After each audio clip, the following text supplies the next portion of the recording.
The day I got laid off from my job at Martha Stewart, I was relieved. I loved the job, I really did. But the relationship was over, and I didn't know how to end it, and then it broke up with me. Did you love when that happened? At the time, I'd been also hosting a radio show for the Martha Stewart brand on SiriusXM, and then not long after, that got canceled too. On the day of my last show, I got onto the elevator at the 36th floor, and as it started to drop, I started to cry. Every floor took me further and further from what I had been. A magazine editor, a radio host, the person with the cool job to talk about at parties, you know? And honestly, I had no idea what I was going to do, and quite frankly, no one was looking for me. So I did what anyone would do in that situation. I was making some phone calls. Hey, what are you up to? Did I mention I'm available? Oh, I needed to get paid to do something, right? I mean, I live in New York City. If you're not paid to do something, you're not going to be there very long. But this idea that I had to know what I was supposed to do now, right? I'm supposed to pursue this passion, it just bugged me. It always had. And that's because there's a dangerously limiting idea at the heart of everything we believe about success and life in general. And it's that you have one singular passion, and your job is to find it and to pursue it to the exclusion of all else. And if you do that, everything will fall into place. And if you don't, you've failed. The pressure starts really young, and it goes your whole life, but it's perhaps most pronounced when you're graduating from school, right? Everyone says, wow, the world's at your feet. What are you going to do now? And it's so intimidating. It's like picking a major for life. You know, I had a hard enough time picking a major for 4 years, and I changed that once, if not twice. I mean, it was like just intimidating, right? And this compelling, this really, forceful cultural imperative to choose your passion. It's stressful to me, but it's not just me. It's everyone I talk to agrees with me. The woman who sold me this dress, I told her what I needed the dress for and what I was talking about, and she said, oh my gosh, I really need to hear this talk because I just graduated from school, and my friends and I, we don't know what we're passionate about. We don't know what we're supposed to do. I'm leery of passion for a few reasons, but one of them is that passion is not a plan. It's a feeling, and feelings change. They do. You can be passionate about a person one day and a job, and then not passionate the next. We know this, and yet we continue to use passion as the yardstick to judge everything by, instead of seeing passion for what it really is, the fire that ignites when you start rubbing sticks together. Anyway, I was such a mess when I was in my 20s, such a mess. I was anxious and depressed, and I had no life to speak of. I was temping to keep my options open, and I was sitting around at night in my underwear watching Seinfeld reruns. Actually, I still do that. That's not the worst thing in the world to do. It's fine. But I called my mother every night crying, and I was turning away perfectly good full-time jobs. Why? Because I was afraid.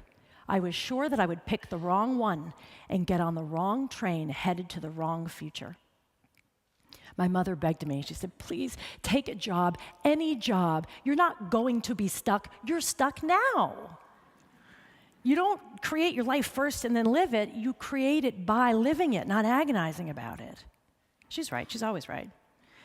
And so I took a full-time job as an assistant at a management consulting firm where I knew nothing about nothing, okay? Zero. Except I knew I had a reason to get up in the morning, get showered, leave the house, and people who were waiting for me when I got there. And I got a paycheck every 2 weeks. And that is as good a reason to take a job as any. Did I know that if I wanted to be an office administrator for the rest of my life? No, I had no idea. Truly. But this idea that everything you're supposed to do should fit into this passion vertical is unrealistic. And I'll say it, elitist. You show me someone who washes windows for a living, and I will bet you $1 million it's not because he has a passion for clean glass. One of my favorite columns is a piece by Dilbert creator Scott Adams. He wrote a piece in the Wall Street Journal a few years ago about how he failed his way to success, and one of his jobs was as a commercial loan officer. And he was taught specifically, do not loan money to someone following their passion. No, loan it to someone who wants to start a business. The more boring, the better. Adam says that in his life, success fueled passion more than passion fueled success. When I got my first job as a magazine editor in publishing, I was thrilled. But I had to take a pretty big pay cut. Because at the time, I'd been a catalog copywriter at a wig company. Laugh if you will, clearly you are, and many, many people did. But wigs paid. And so I had to figure out a way to make some money. So a friend of mine invited me to a jewelry party. And I said, what is a jewelry party? She said, oh, it's like Tupperware, but with bracelets. I said, okay, got it. Got it. I went and I had the best time. I was there hanging out, trying on jewelry, and the salesperson's having a great time. And I was like, that's a job. I could do that. I mean, really, she seems to be having a great time. Now, I had no background in sales, unless you count Girl Scouts, and I was terrible. And I had no passion for jewelry. I mean, honestly, my earrings cost $20, combined, all of them. And yet I was like, I think I can sling silver jewelry to suburban moms drinking daiquiris. Yes, I can do that. And so I did it. I signed up. I became a Silpata Designs rep. And listen to me, I was not setting the world on fire right away, really. I was so awkward and afraid of selling. And then I got better, and I got better. And I started making some money, and I started getting really passionate about it. Not just because of the money, but because what I realized was people wanted this stuff. They were happy to pay for it. I sold so much jewelry that year, I won a free trip to St. Thomas. It's true. I eventually let my jewelry business go because my career path shifted. But I was so glad that I did that because it planted an entrepreneurial seed I didn't know was there, and that bears fruit to this day. Now, as you know, an entire cottage industry has sprung up around helping people find their passions, right? Books, coaching, webinars, whatever. And their heart's in the right place. It's great. I'm all about self-discovery. Okay? But when you ask someone or you're asked, like, what's your passion? It's triggering. It's like upsetting. You're like, oh my God, I have to come up with a good answer for this. One of my friends is in her mid-40s, and she's looking at, like, what's her life going to be now? And she's like, I don't know what I'm passionate about. And she's legitimately concerned about this. She's ready to hire a team of people. I was like, why are we worrying about this? You know why? Because she thinks something's wrong with her. I thought something was wrong with me when I was in the 7th grade. And everyone was really into their rock bands and their actors, and they would carve the names of those bands in the tables at the library. And I never carved anything because I couldn't think of anything to carve. I mean, I liked Bon Jovi as much as the next girl, but not enough to deface school property, you know? That's probably why I don't have any tattoos either. I'm assuming that's why. But I thought I was really boring. I thought something was wrong with me. But that's the fear, isn't it?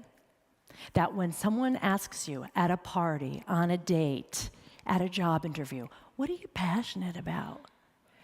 That you're not going to have this wow, compelling answer, and that means you're not interesting or ambitious, or that you don't have a singular obsession or a scary talent that you're hiding, and that your life isn't as worth living, and that's not true. Passion is not a job, a sport, or a hobby.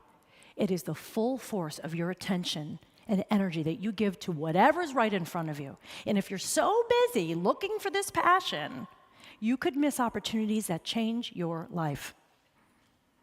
You could also miss out on great love, because that's what happens when you have tunnel vision, trying to find the one. We all think we know the kind of person we are and the kind of person we could love. But sometimes we're wrong, blissfully wrong. And sometimes you don't know what you're going to do next, right? I mean, I don't. I love not knowing what I'm going to be doing 5 years from now or what I'll be into. And that's okay. It's okay not to know. You know why? Because the most fulfilling relationships, the most fulfilling careers are those that still have the power to surprise you. And as for the things you know you want to do, you want to write a book, you want to start a business, you want to change careers, great. But if you're sitting around waiting for passion to show up and take you there, you're going to be waiting a long time. So don't wait.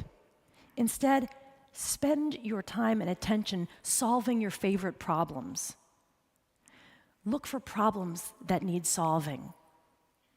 Be useful, generous. People will thank you and hug you and pay you for it. And that's where passion is, where your energy and effort meet someone else's need. That's when you realize passion lives in realizing, what you have to contribute. Why do you think when you ask people what they're passionate about, they say helping other people?